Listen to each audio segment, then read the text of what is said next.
Yes, moving towards next question. Lump sum for the preparation of SAT GMAT grades, question number 44. Wonderful question. One wonderful question. When the positive integer q is divided by 8, when the positive integer q is divided by 8, the remainder is 3. When the positive integer q is divided by 8, the remainder is 3. What is the remainder when 3q plus 2 is divided by 4? Divided by 4. What we have given? Q, a positive integer, divided by 8. We are going to get remainder 3. A positive integer q divided by 8 gives us remainder 3. Remainder 3. Remainder 3.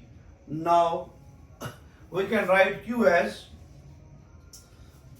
we don't know how many times table of 8 is applicable on q. Suppose we are taking m times 8 plus the remainder. 8 times m plus the remainder. Let me give you a division algorithm. Q is p of x,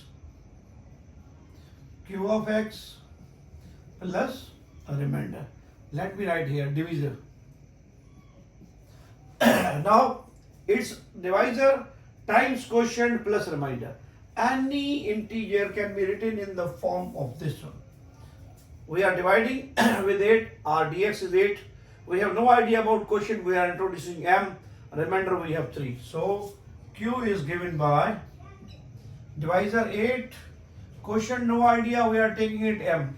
8 times m plus remainder is 3. Now we have a raw idea about q, that is 8 times m plus 3, where m is our blind spot, but we are going to work wonder to get to the remainder when 3q plus 2 is divided by 4.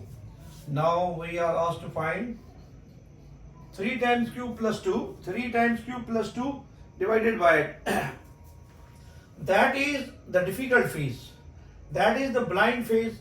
Stuck to the definition, q divided by 8, remainder is 3. We have assumed that m is our quotient, 8 times m plus remainder, 8 times m plus remainder, where m is quotient, we have written 8 times m plus 3. Utilizing this value of q here, we are in a position to say something about, we can calculate, without calculating q and m, the real remainder.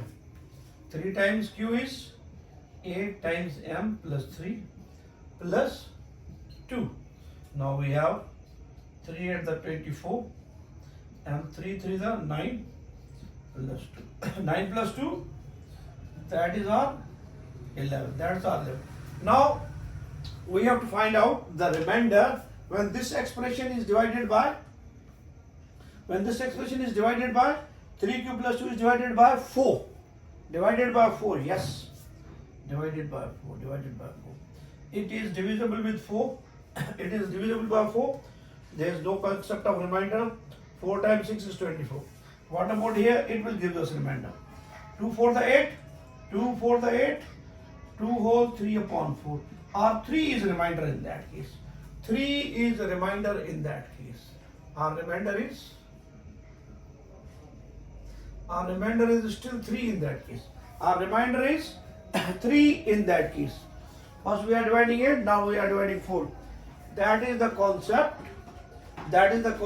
Q divided by 8, remainder is 3. Just introduce a quotient m, where m is the positive integer, no doubt m is the positive integer. Writing the division algorithm. The division algorithm, by definition, any expression, any number is divisor times quotient plus remainder, it will give us that quantity, that integer. Utilizing these facts, q is equal to 8 plus m is equal to 3. This is a wonderful equation. It is going to assess us where to lead. It leads us to the exact remainder. That value of q 8m plus 3. Plugging in the value of q here, then we are in a position to find out the remainder. Here 24 is divisible by 6. It's okay quantity. 9 plus 2 11. 11 divided by 4 2 times. 4 to the 8, 3 is the remainder. 4 2 times 8. 2 times 4 is 8. That's the remainder, and so on. We can even write this one 11 as in division algorithm times 4 plus 3. And that's our quotient, that's our divisor, that's our remainder. Okay, moving towards next question we have